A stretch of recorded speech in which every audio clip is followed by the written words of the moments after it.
رسول اللہ۔ میرے محترم دوستو، بزرگ عزیزو، برائیوں کے عام ہونے کی سب سے بنیادی وجہ یہ ہے کہ ایک آدمی خود منکر کرتے ہوئے دوسروں کو منکر سے روکنے میں شرماتا ہے، حالانکہ منکر سے روکنا اس کے ذمہ بھی فرض ہے جو خود منکر کے اندر مبتلا ہے۔ منکر سے روکنا اس کے ذمہ بھی فرض ہے جو خود منکر کو کر رہا ہے، چاہے وہ اسی منکر کو کر رہا ہو جس منکر سے لوگوں کو روک رہا ہے، تب بھی اس کے ذمے منکر سے روکنا فرض ہے۔ بہت سے لوگ اس لیے منکر سے نہیں روکتے کہ ہم پہلے خود اس کو چھوڑ دیں، پہلے ہم اس کو خود چھوڑ دیں پھر دوسروں کو روکیں گے۔ اس غلط خیال نے منکرات سے روکنے کا معمول ختم کر دیا۔ منکر سے روکو اگرچہ تم خود اس منکر کو کر رہے ہو، کیونکہ جو آدمی اس منکر کو کر رہا ہے اس سے وہ روکنے کا زیادہ محتاج ہے، اس سے روکنے کا زیادہ محتاج ہے، اس سے روکنے کا زیادہ محتاج ہے۔ دیکھو میں اس کی مثال دیتا ہوں تاکہ بات سمجھ میں آ جائے، کیونکہ میری مشکل یہ ہے کہ لوگ بات سمجھتے ہیں نہیں، اسے جا کے نقل کر دیتے ہیں اور کسی نہ کسی فتنے کا شکار ہو جاتے ہیں۔ ایک آدمی کو کسی چیز کے کھانے سے یا کسی چیز کے استعمال سے یا کسی سبب سے کوئی نقصان ہو گیا ہے، وہ چاہتا ہے کہ سب کو بتلا دیں کہ بھائی کوئی ایسا نہ کرے، مجھے اس طرح کرنے سے یہ نقصان ہوا ہے،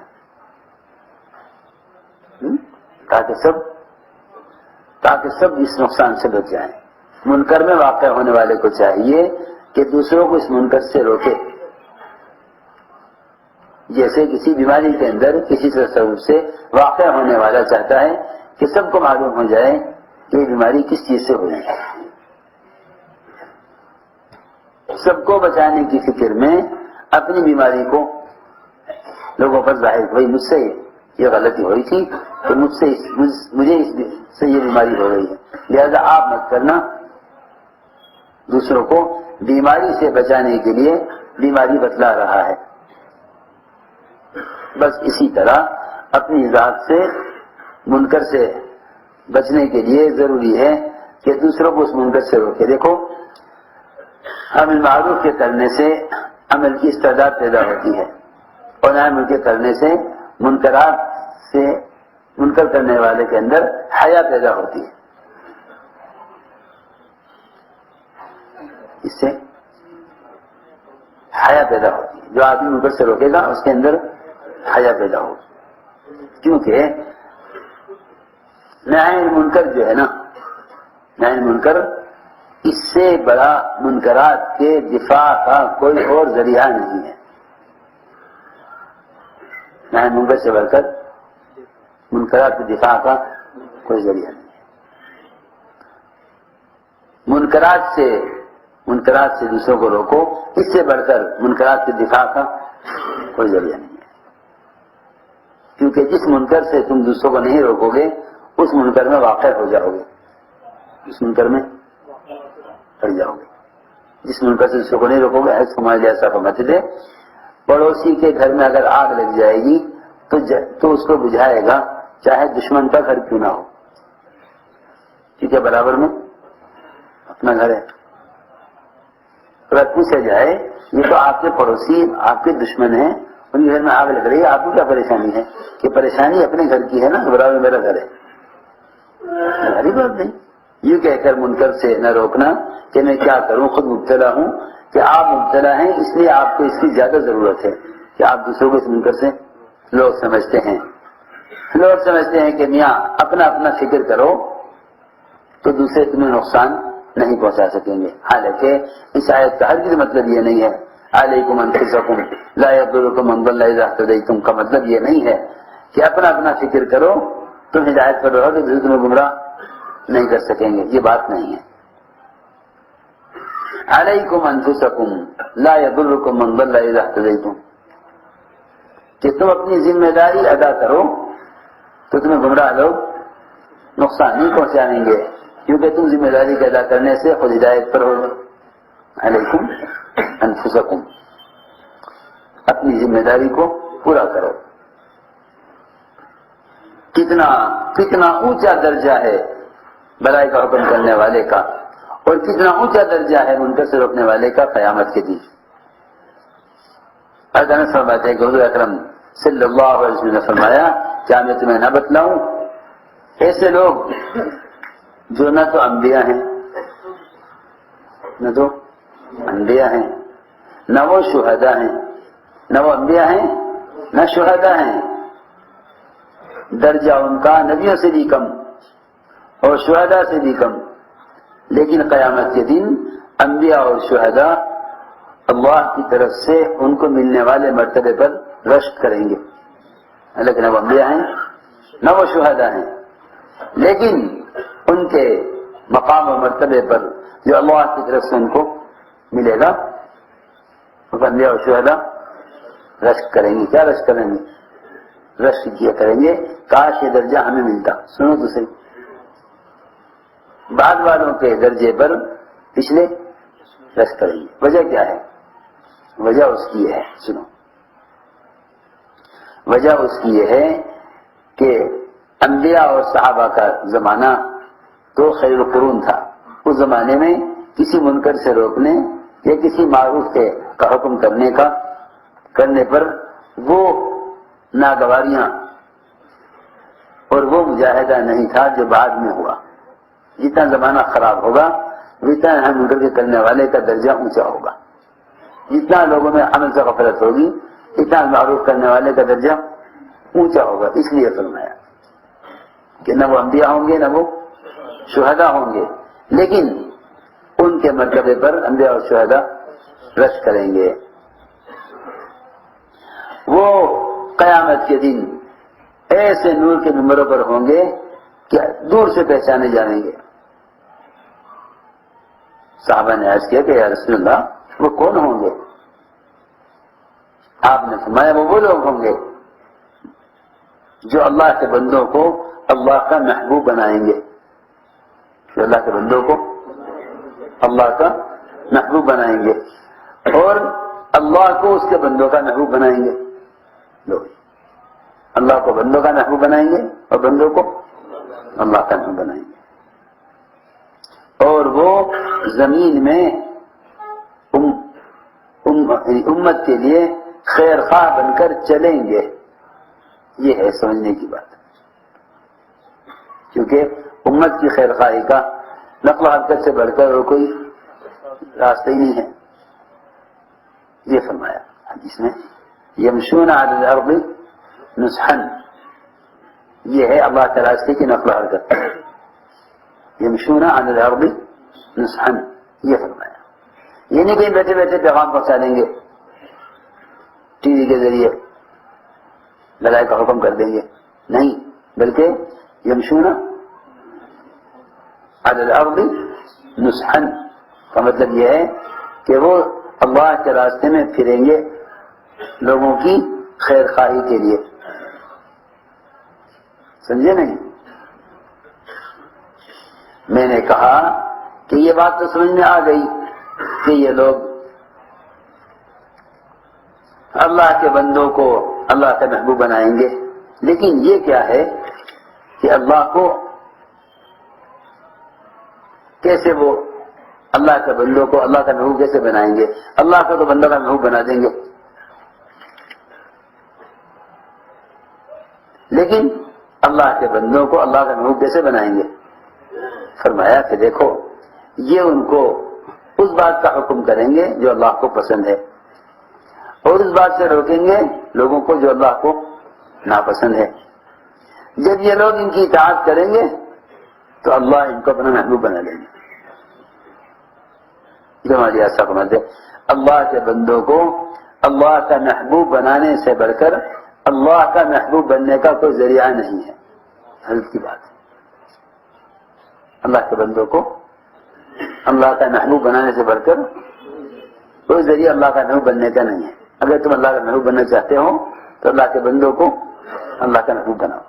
وہاں ایسا کا محفوظ ہے جتنا مخلوق کو خالص کی راہ پر لانے کے لیے کوشش کرو گے اللہ کو اتنا زیادہ راضی کرو گے.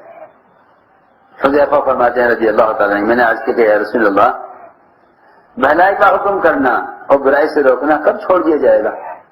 حالانکہ یہ دونوں تمام نیک اعمال کے سردار ہیں. تمام نیک اعمال ان سب کے لو جی جب مطلب سردار کو چھوڑ دیا تو کیا رہ گیا؟ بھلائی کو ورنہ برائی سے روکنا یہ تمام اعمال کے سردار ہیں. یہ سردار ہوتے ہوئے ان کو چھوڑ دیا جائے گا؟ آپ نے فرمایا کہ جب ان لوگوں پر کہ وہ حالت ہو جائے گی جب بنی اسرائیل کی ہو گئی.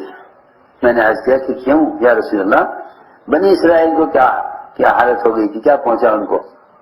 فرمایا آپ نے کہ بنی اسرائیل کا حال یہ ہو گیا تھا.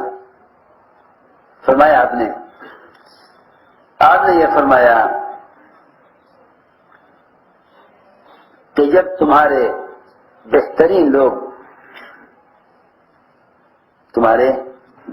لوگ مداحنت کریں گے تمہارے بدترین لوگوں کے ساتھ, تو بہترین لوگ کیا ہو جائیں گے؟ مداحن ہو جائیں گے. کیا ہو جائیں گے؟ مداحن کسے کہتے ہیں؟ مداحن اس کو کہتے ہیں جو حالات کو دیکھ کر حق کو چھپا لے. مداحن اسے کہتے ہیں جو لوگوں کو خوش کرنے کے لیے حق بات سے پھر جائے, اس کو مداحن کہتے ہیں. کیونکہ اس زمانے میں حال یہ ہے سب کا حال اس زمانے میں یہ ہے کہ یہ دیکھتے ہیں کہ لوگ مجھ سے کس بات سے خوش ہوں گے. یہ نہیں دیکھتے کہ حق کیا ہے, نہیں دیکھتے کہ حق کیا ہے. یہ دیکھیں گے لوگ مجھ سے خوش کس بات سے خوش ہوں گے. اس لیے فرماتے ہیں سفیان ثوری رحمۃ اللہ علیہ کہ جس آدمی سب خوش ہوں سمجھ لو کہ وہ مداحن ہے. اغلب یہ ہے کہ مداحن, اغلب فرمایا اغلب یہ کہ وہ مداحن ہے. مداحنت نفاق کی سب سے بڑی صفت ہے. مداحنت نفاق کی سب سے بڑی صفت ہے کہ تمہارے بہترین لوگ وہ مداحنت کریں گے. وصار الفقه فی شرارکم, اور علم اور فقہ وہ کمینے لوگوں میں, بدترین لوگوں میں چلا جائے گا.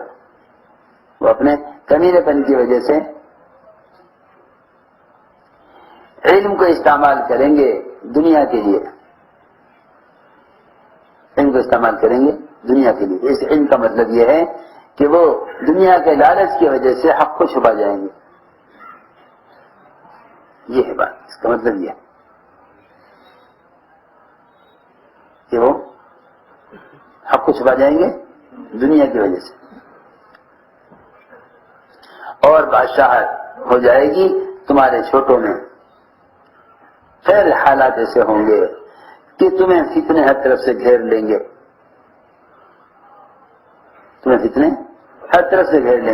تم فتنوں کی طرف بار بار آؤ گے اور فتنے تمہاری طرف بار بار آئیں گے. ایک روایت میں ہے, فرماتے ہیں قیس بن ابی حازم کہ جب ابوبکر رضی اللہ تعالی عنہ کو خلیفہ بنایا گیا اور منبر پر چڑھے, اللہ کی حمد و ثنا کی فرمایا اے لوگوں تم اس آیت کو پڑھتے ہو یا ایھا الذین آمنوا علیکم انفسکم لا یضرکم من ضل اذا اهتدیتم, اور تم اس آیت کا ترجمہ, اس کی تعویل, اس کی تفسیر غلط کرتے ہو. اس کی وہ تفسیر نہیں کرتے جس کی تفسیر ہے. تم یہ کہتے ہو اس آیت میں کہ اپنا اپنا فکر کرو, اپنا اپنا فکر کرو کہ پھر تمہیں کوئی گمراہ نقصان ہی پہنچا سکے گا جبکہ تم ہدایت پر ہو. فرمایا تو اس آیت کا مطلب نہیں ہے. میں نے سنا ہے فرماتے ہوئے حضور اکرم صلی اللہ علیہ وسلم کو کہ لوگ جب منکر کو دیکھیں اور اس کو نہ بدلیں تو اللہ تعالیٰ عذاب سب پر لائیں گے۔ لوگ شکایت کرتے ہیں جی ہم نے تو کچھ کیا نہیں، ہم کیوں پھنس گئے اس فتنے میں؟ کہ آدمی فتنے میں برائی کرنے سے ہی نہیں پھنستا، بلکہ برائی سے نہ روکنے کی وجہ سے بھی فتنے کا شکار ہوتا ہے۔ یہ ہے صرف برائی کرنے سے ہی فتنے نہیں پھنسے گا، بلکہ اگر برائی کو ہوتا ہوا دیکھے اور اس کو نہ بدلے اور نہ روکے تب بھی فتنے کا شکار ہوگا۔ ابن عباس فرماتے ہیں رضی اللہ تعالی عنہما کہ ابوبکر رضی اللہ عنہ منبر پر چڑھے جس دن ان کو خلیفہ رسول اللہ صلی اللہ علیہ وسلم کے نام سے پکارا گیا، اللہ کی حمد و ثنا کی، آپ پر درود پڑھا، دونوں ہاتھ پھیلائے اور پھر ہاتھ اس جگہ پر رکھے جہاں حضور اکرم صلی اللہ علیہ وسلم بیٹھا کرتے تھے اپنے منبر پر، اور فرمایا کہ میں نے اپنے حبیب صلی اللہ علیہ وسلم کو اس منبر پر یہ فرماتے ہوئے سنا ہے، آپ اس آیت کی تفسیر فرما رہے تھے، اس آیت کی تفسیر فرما رہے تھے، حضرت ابوبکر نے تفسیر فرمائی اور یہ فرمایا کہ آپ کی تفسیر ہمارے لیے یہ تھی کہ جو قوم، جس قوم کے اندر کوئی برا کام کیا جا رہا ہو یا اس قوم کے درمیان کوئی فساد اور کوئی بری چیز پیدا کی جا رہی ہو اور اس کو نہ بدلا جاوے اور اسے نہ روکا جاوے تو اللہ رب العزت نے اپنے ذمہ لازم کر لیا ہے کہ سب کو عذاب دیں گے۔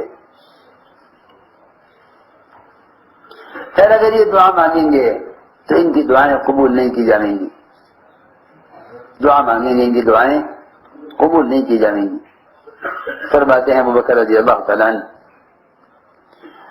فرمایا کہ اپنے دونوں انگلیوں میں انگلی کانوں میں دے کر آقا کی اشارہ کر کے کہا کہ اگر میں نے اس بات کو اپنے حبیب سے نہ سنا ہو تو یہ میرے دونوں کان بہرے ہو جائیں، میرے دونوں کان بہرے ہو جائیں اگر میں نے آپ کو بیان کرتے ہوئے نہ سنا ہو۔